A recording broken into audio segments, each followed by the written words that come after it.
Mire, yo ya les he comentado, pero nada más edificante para poder estudiar cualquier ciencia que sea, y especialmente las Sagradas Escrituras, que conocer las biografías de los grandes personajes bíblicos.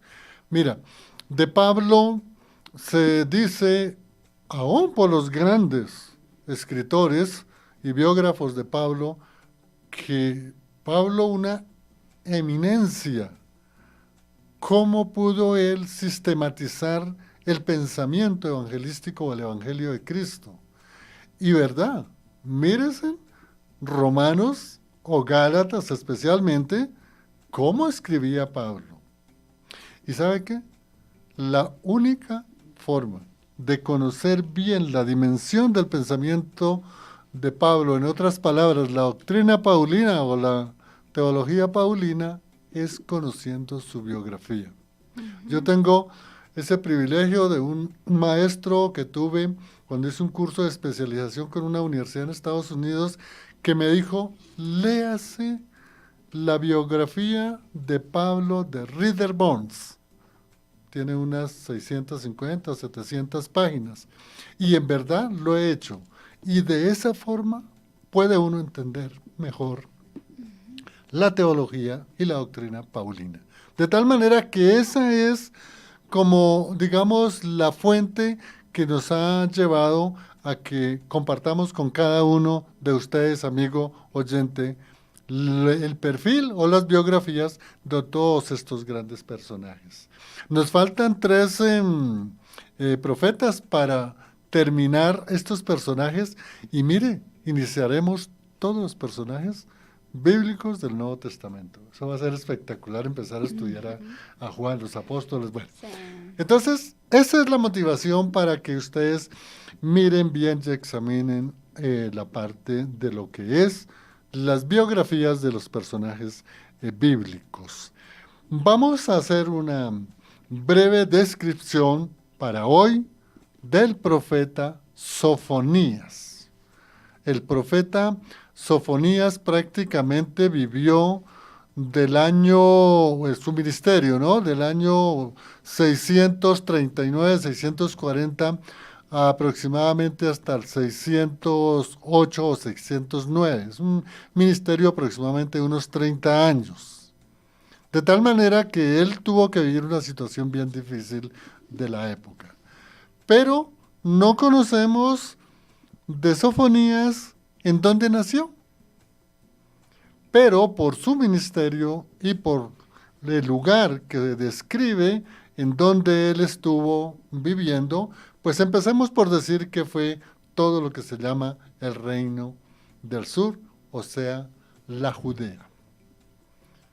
El lugar donde estaba la tribu de Judá. Pero algunos dicen que Sofonías tenía sus raíces genealógicas en Simeón, otra de las tribus, ¿no? Y hay razón, porque recordemos que Simeón, la tribu de Simeón fue absorbida por la tribu de Judá. Entonces, por eso no es tan fácil hacer el estudio. No aparece en el texto bíblico, se hacen digresiones de la literatura secular. Pero como que la mayoría indican que realmente era la tribu de Judá. Entonces, lo que podemos ubicarnos es que él estuvo en todo el territorio de lo que hoy es prácticamente la ciudad de Jerusalén, las ciudades más cercanas, en esa región estuvo prácticamente el profeta Sofonías. De su parte social es bien interesante porque se dice que era nieto, vea, interesante, nieto del rey Ezequías, del rey Ezequías. No se tiene claridad porque antes de él estaba un rey perverso que era Amón, y Amón era hijo de otro rey perverso que era Manasés. Entonces, de tal manera que se puede decir que de pronto podría venir de la estirpe tanto de Manasés como después de Amón, y luego él siguió la línea genealógica de los reyes, que era el rey Josías. Y ahí hay dos cositas para entender, ¿no? El rey Josías empezó su reinado siendo un niño, cuando tenía 8 años. Sí. Tremendo, ¿no? Y en ese inicio del reinado de Josías es cuando Sofonías empieza a ejercer el ministerio para el cual Dios los llamó, para que profetizara especialmente para el reino del sur, y digamos para que profetizara muchos acontecimientos que aún hoy no se han cumplido. Es decir, la profecía de Sofonías está en pleno desarrollo. Entonces, su parte social, pues chévere, ¿no? Porque el mismo texto en el inicio del libro dice que de la estirpe de príncipes, ¿no? Y los Sí. príncipes de esa época se le decía a los hijos de los reyes o a los hijos de una casta, en este caso una casta sacerdotal. Entonces, por eso es que pudo ser de la estirpe de Judá. Bueno, vamos a mirar la parte cultural. Y mire que aquí quiero hacerles énfasis tremendo. Sabe que a veces cuando nosotros no captamos bien lo que es el ancestro cultural, las tradiciones, las costumbres, el medio circundante, cómo vivían, cómo se alimentaban, cómo eran las guerras, cómo era la vivienda, cómo eran las relaciones que habían entre esos pueblos, pues uno, si no conoce esa historia, es muy difícil captar realmente esa vivencia en la que tuvo que, en este caso, vivir Sofonías. Pero mire, vamos a hacer una especie como de claridad, de ilustración. Mire, no pocos años antes de que iniciara el ministerio Sofonías, digamos unos 50 años a lo máximo, la ciudad de Samaria había sido destruida. La ciudad de Samaria era la capital del reino del norte, de las 10 tribus. ¿Se puede imaginar, amigo oyente?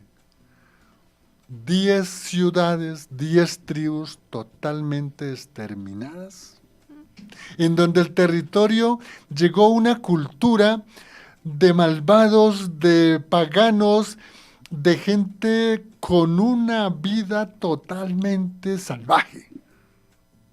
Y cuando hablo de salvaje, no porque ellos tuvieran la culpa de esta cultura, como el caso de los asirios, sino porque esos asirios eran violentos.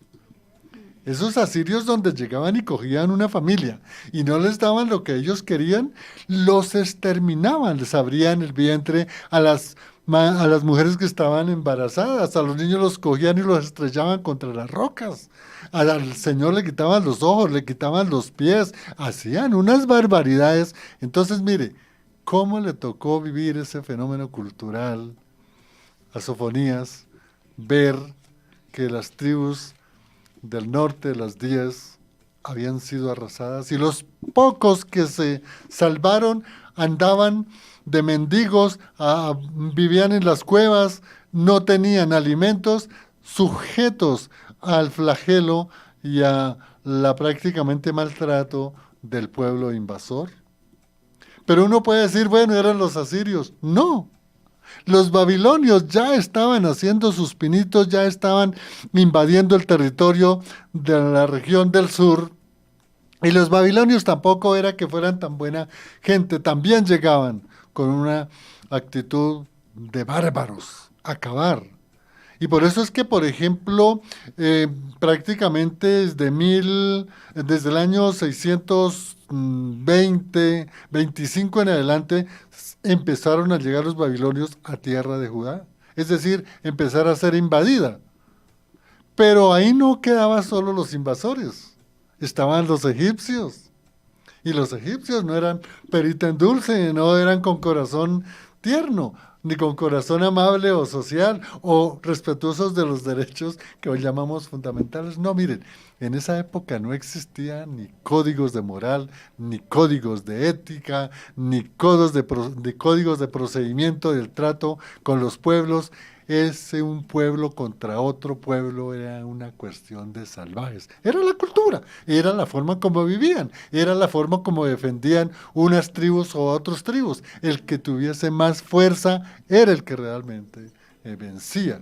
De tal manera que el medio circundante, el medio social, el medio geográfico, el cultural, el mismo histórico, no era fácil. Pero la parte histórica, ¿qué nos puede dejar Sofonías? Realmente recopiló todos los dolores y las tristezas y la aflicción de 10 tribus exterminadas. Pero lo peor que sabía Sofonías era que así le iba a pasar otro tanto que las 10 tribus del norte a la tribu de Judá del sur. Él lo sentía y la aflicción era tremenda.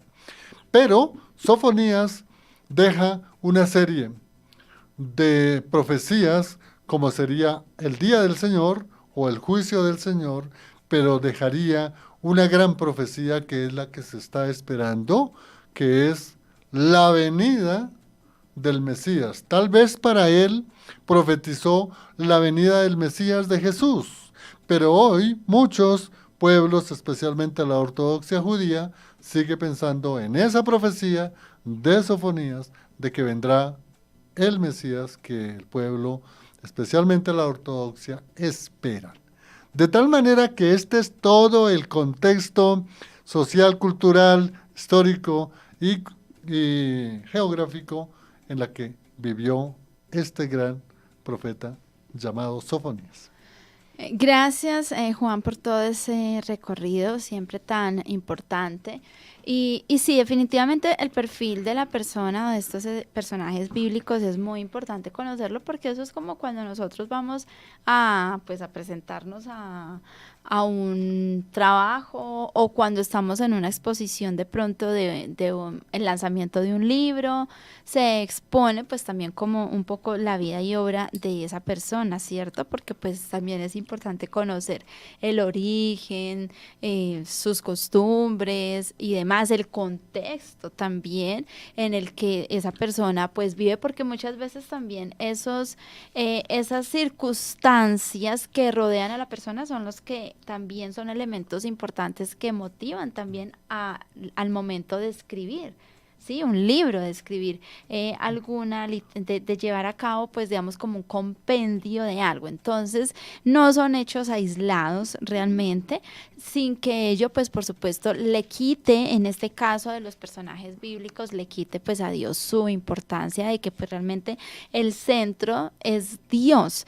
Pero en este caso de los personajes bíblicos es importante, es muy importante, porque eso también nos ubica cuando vamos a leer el libro, cuando vamos a dar una lectura, porque no lo leemos ahí aislado, porque de pronto no malinterpretamos algo, tenemos, o sea, la idea de cuál es el propósito de esa persona que escribió y demás. Entonces es súper importante, nunca digamos como que desechemos o como que pasemos por alto, no le demos importancia a esto que se comenta, todo este recorrido que Juan siempre comenta al principio de perfiles de personajes bíblicos, porque pues realmente es una plataforma para poder conocer un poquito de estas personas. Y Sofonías, pues realmente no tenemos muchos datos respecto de la vida de él. No hay mucha información, pero pues en el primer capítulo, en el primer versículo, él mismo nos deja saber cuál es como su genealogía, ¿sí? Entonces ahí dice, el Señor le dio este mensaje a Sofonías cuando Josías, hijo de Amón, era rey de Judá. Sofonías fue hijo de Cusi, hijo de Gedalías, hijo de Amarías, hijo de Ezequías. Es decir, que en ese orden genealógico, pues Ezequías venía siendo el tatarabuelo de O sea, bisnieto. Sofonías. No sé. Sí, ¿Cómo digamos, se le dice al en la forma de la descendencia, bisnieto al cuadrado? en la- a ver, en las genealogías está ascender, la Sí, ascendencia y la descendencia. sí, correcto. Entonces, en la que yo indiqué, Ajá, es descendencia porque viene a ser bisnieto. ok. No nieto, sino bisnieto. Sí, exacto, pero no. Y en la ascendencia Ajá. no tataranieto. Tataranieto, exacto, es tataranieto de Ezequías, del rey Ezequías. Entonces, aclarada acá está este meollo. Entonces, eso es como lo que sabemos de él. Pero entonces conocemos que pues Sofonías era de una, digamos, una familia real. Sí, él venía, no como Ujú. de pronto los otros profetas que hemos analizado, que algunos eran campesinos o que de pronto no eran pues de casa de sacerdotes y demás, pero en este caso, Sofonías, pues su perfil es una persona que tenía conocimiento, seguramente era ilustrado también, debido a que pues era de familia real, pues por supuesto siempre en estas familias se procura mucho, y digo se procura porque pues actualmente tenemos pues las monarquías y pues uno puede darse cuenta que siempre son muy cultos,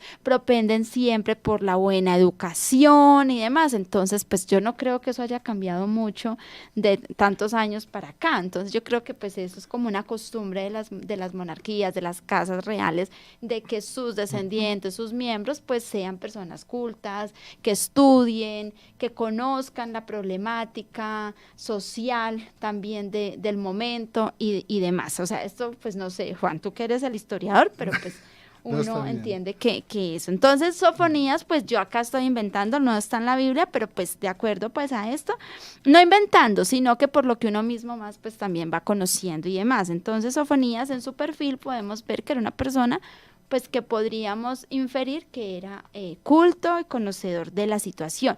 Ahora bien, él empezó también, o sea, cuando él estuvo, que fue en el reinado de Josías, Sí, recordemos que Josías fue uno de los reyes que más temor de Dios tuvo, sí, o muy sea, muy bueno. joven además, que implementó varias reformas debido pues a todos los cultos y altares que le habían construido a Baal y todo esto, y que fue en el reinado de él, ¿cierto? Sí, Que se proclamó también lo de la lectura que se encontró, la ley y qué demás. bueno. Pero ¿qué pasa? Que cuando esto se da, pues fue ya más tarde, porque pues ya el pueblo de Judá ya venía pues con todos estos rezagos.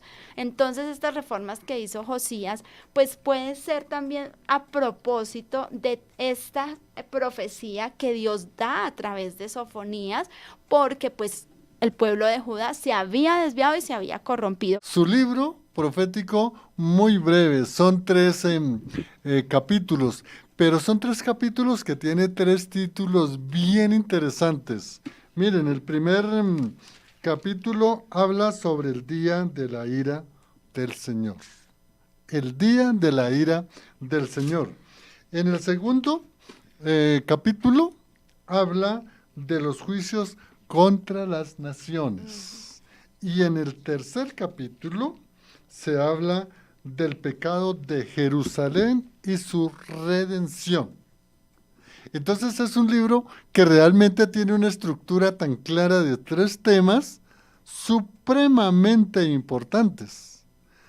Ahora, es muy estos temas del día del Señor o de la ira del Señor, con lo que es el juicio a las naciones, mucha relación hay, y de igual manera con la caída de Judá, el reino del sur, o con lo que se dice el cautiverio en Babilonia, con los 70 años, y el remanente. De eso es lo que realmente habla el profeta Sofonías.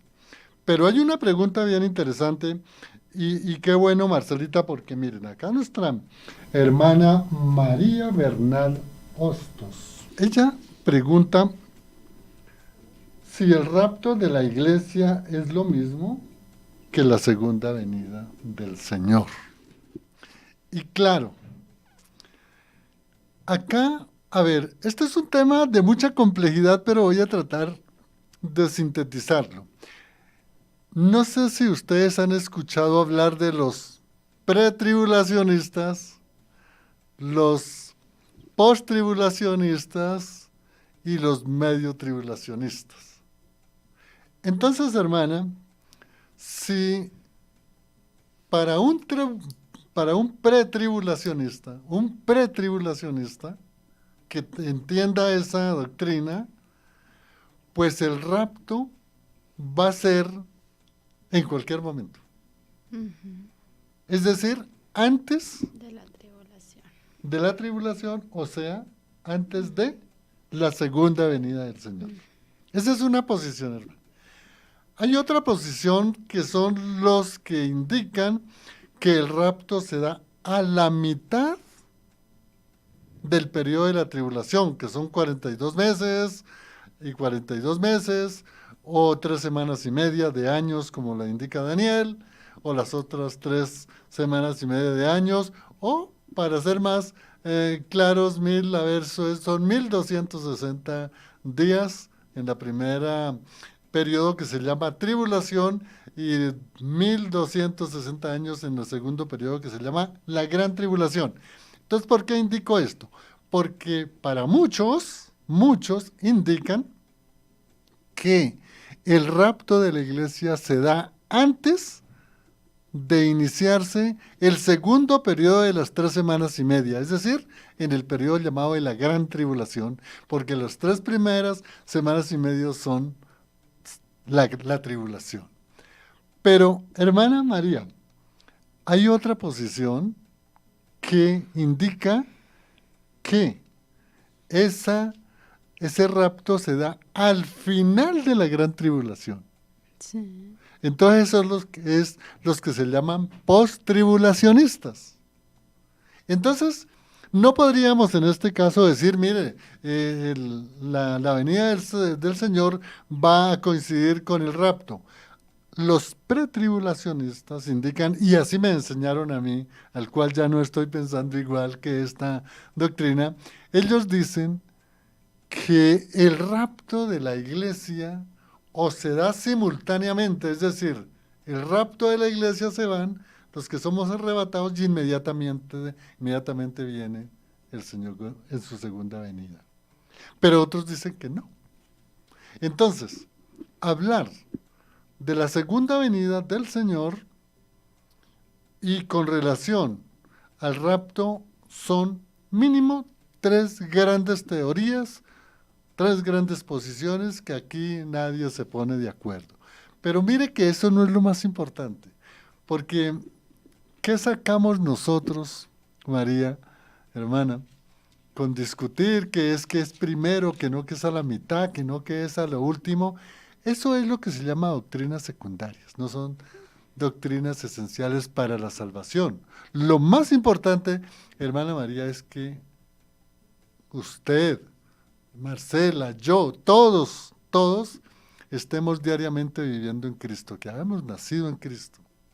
Porque sea que el arrebatamiento se dé antes de la venida del Señor, después de la venida del Señor o al final de la tribulación, pues si nosotros no estamos en Cristo, vaya de lo que nos sirve, si se da antes, si se da a la mitad o se da después.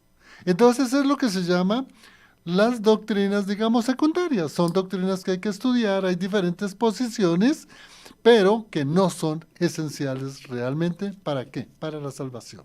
Para la salvación lo más importante es Cristo Jesús.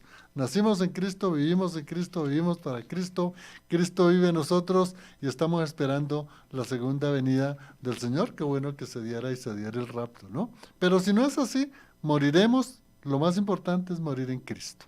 Marcela. Sí, totalmente. Digamos que lo que Juan estaba mencionando, que Sofonías nos habla del día del Señor.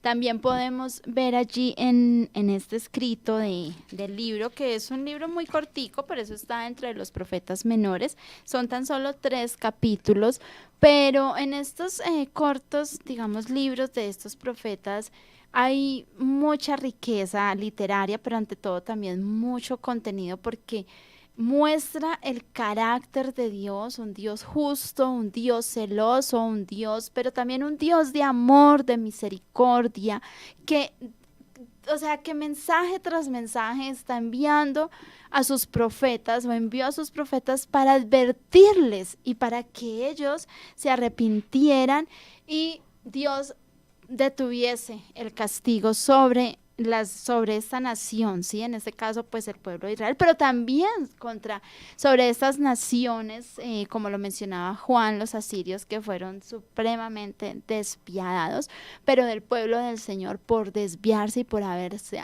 abandonado y haberle dado la espalda a Dios. Así que es mucho lo que podemos ver allí, son cortos, pero, o sea, son tan apasionantes estas entre líneas cuando leemos. Entonces, Sofonías también condena allí la idolatría que se da. Nos habla de un pasaje hermoso que está en Sofonías 1:12 y dice: buscaré con linternas en los rincones más oscuros de Jerusalén para castigar a quienes descansen cómodos con sus pecados. Piensan que el Señor no les hará nada, ni bueno ni malo, pero por eso serán despojados de sus posesiones y sus casas serán saqueadas.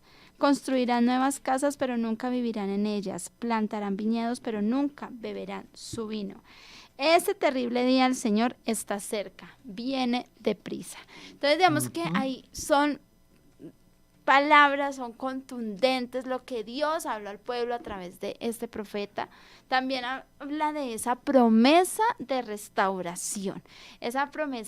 restauración a un remanente, y es donde vemos también la misericordia de Dios, de que Él guarda y protege y le da esperanza a aquellos que se mantienen fieles al Señor. Esto lo encontramos en Sofonías 3:12-13, donde dice: quedarán solo los sencillos y los humildes, porque son ellos quienes confían en el nombre del Señor. Los del remanente de Israel no harán nada malo, nunca mentirán ni se engañarán unos a otros, comerán y dormirán seguros, sin que nadie los atemorice. Canta, oh hija de Sión, grita fuerte, oh Israel, alégrate y gózate con todo tu corazón, oh hija de Jerusalén.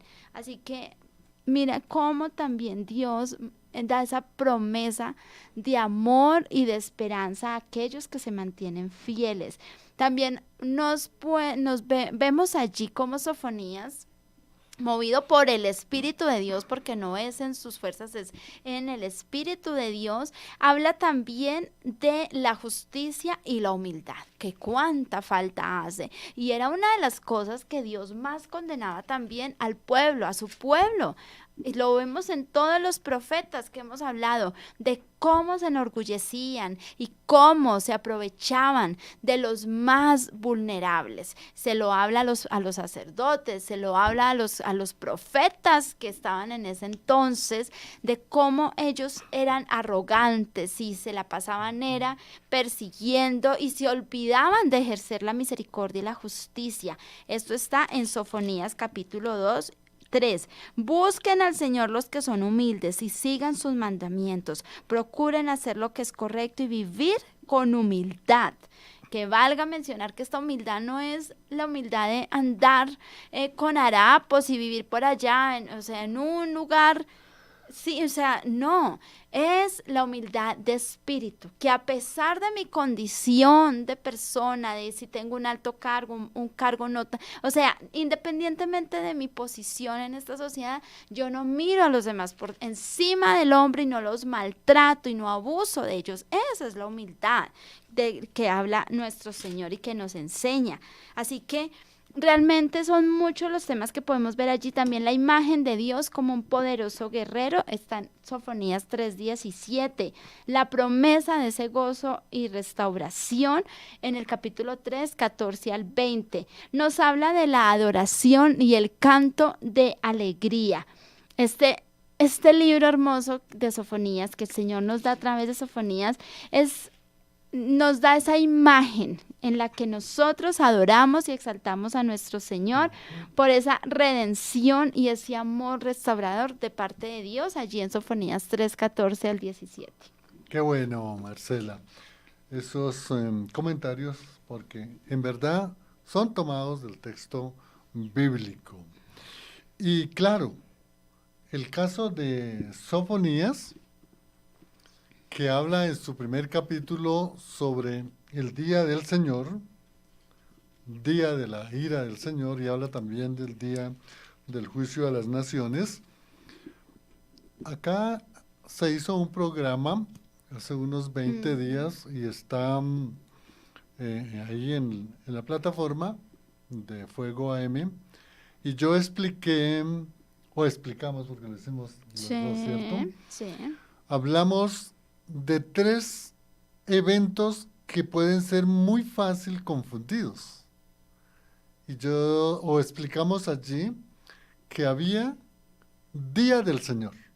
Sí. Y que Día del Señor se hacía referencia, uno, con el domingo, que es el Día del Señor. El día en que la Iglesia Cristiana Protestante se reúne para la gloria de Dios. Pero también veíamos que Día del Señor puede indicarse con su segunda venida. Su segunda venida, ese era el otro aspecto. Y el otro aspecto que hablábamos, que es el que habla precisamente Sofonías, Joel, Nahum, y el anterior que vimos, Habacuc, ellos hablan del día de la ira del Señor. Y el día de la ira del Señor es el día de los juicios. Los juicios del trono blanco, los juicios a las naciones, los juicios que va a haber al mismo pueblo de Israel. Pero la ira de la que habla Sofonías, Habacuc, Nahum y Joel es precisamente lo que nosotros nos han enseñado, y desde la Iglesia Romana Papal nos enseñaron, el juicio final, que es donde el Señor, en el trono blanco, le dice a aquellos que resucitan en la segunda resurrección, porque es para juzgarlos, porque rechazaron al Mesías, no nacieron en Cristo, no murieron en Cristo. Y porque el tribunal de Cristo, ese se dará después del rapto en las nubes. Y en el tribunal de Cristo es donde vamos a estar los miembros de la iglesia, y allí es donde se van a dar una serie de entrega de coronas y de todas las cosas. Con las bodas del Cordero, ¿no? Eso es algo muy hermoso. Pero el juicio del que habla el profeta Sofonías es el juicio realmente al final de los tiempos, para condenación, y el juicio que él hace al pueblo judío, que es un juicio muy especial por las promesas que Dios desde un comienzo le dio para su pueblo. Bueno, hay algo muy importante para compartir con ustedes, ya porque mire cómo se pasa el tiempo tan rápido, y es que este juicio del que habla el profeta Sofonías está muy identificado en el Nuevo Testamento con el día del Señor. El día del Señor. Y dice que el día del Señor es asociado inicialmente al retorno de Cristo. Sí. La segunda venida de Cristo. De hecho, dice aquí el autor que estoy siguiendo, hay eruditos que opinan que el mismo Jesús se refiere a la profecía de Sofonías, es decir, a la que está acá en el primer capítulo, el día del Señor, el juicio a las naciones, y lo que nos dijo Marcelita, el pecado de Jerusalén, la redención de Jerusalén, o sea, el remanente.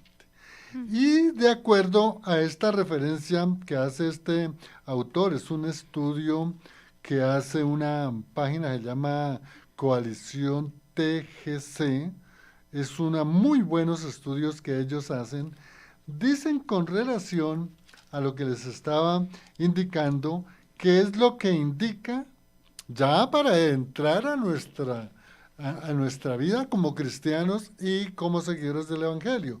Y en Mateo 13:41, y en Sofonías 1:3, que lo leyó Marcelita, y en Mateo 24:29, que es el de los acontecimientos de los últimos tiempos, y en Sofonías 1:15 dice, todos estos textos o todos estos pasajes hablan sobre el día del Señor, es decir, en el Nuevo Testamento, es decir, el retorno de Cristo, o sea, la segunda venida. Entonces estamos hablando el día del Señor identificado con la segunda venida. Esa era la pregunta que hacía nuestra hermana María, precisamente, de que unos creen que la segunda venida del Mesías está inmediatamente o simultáneamente del rapto. Otros dicen que no, eso es mucho más después. Pero esto era lo que quería llevar a que la profecía de Sofonías está identificada, como lo dice el autor de este documento, con el retorno de Jesús, el Mesías. Sí, definitivamente es hermoso cómo de verdad la palabra del Señor se confirma y cómo Jesucristo pues es la palabra de Dios humanada y cómo Él vino fue a cumplir todo lo que ya habían anunciado los profetas y lo que desde un principio, como es lo del protoevangelio, se nos había ido anunciando. Pero yo quiero leer, Juanchis, si por favor puedes dejar en los versículos para que nuestros oyentes pues también lo tengan y luego lo puedan, lo que dice Mateo 13:41. Y dice Mateo 13:41 lo siguiente, el Hijo del Hombre enviará a sus ángeles y ellos quitarán del reino todo lo que produzca pecado y a todos aquellos que hagan lo malo. Esto lo estaba diciendo Jesús a las personas que lo estaban escuchando. Qué bueno, y Marcelita. eso, ¿quién lo anunció? ¿Cuál profeta lo anunció? Pues Sofonías, como lo estamos viendo en capítulo 1, versículo 3, donde dice, arrasaré con personas y animales por igual. Arrasaré con las aves de los cielos y con los peces del mar. Reduciré a los malvados a un montón de escombros y borraré a la humanidad de la faz de la tierra, dice el Señor. Y el otro paralelo es 24, Mateo 29.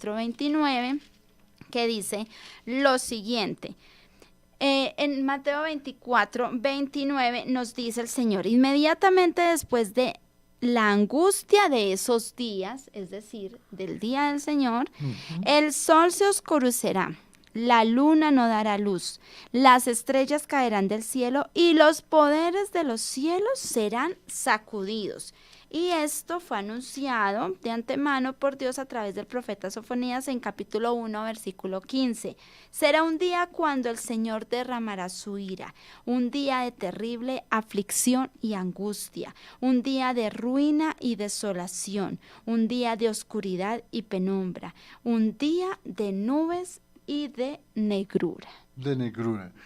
Y esto realmente nos indica cómo el profeta Sofonías no solamente profetizó que Judá también iba a caer, no solamente profetizó que iba a haber un remanente que regresaría a Jerusalén, sino que también profetizó la segunda venida de Jesús. Nos quedan 2 minutos, Marcelito.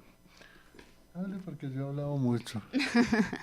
No, pues recomendarle a nuestros oyentes que pues repasen este contenido ahí en el canal de YouTube de Fuego, también en Facebook, queda allí, porque realmente la palabra de Dios es viva, es eficaz, realmente la palabra de Dios nos enseña, nos redarguye, nos instruye y pidámosle siempre que el Espíritu Santo nos haga ver, nos permita, que nos abra los ojos espirituales, los oídos espirituales para poder entender lo que Dios quiere decirnos a través de sus escrituras.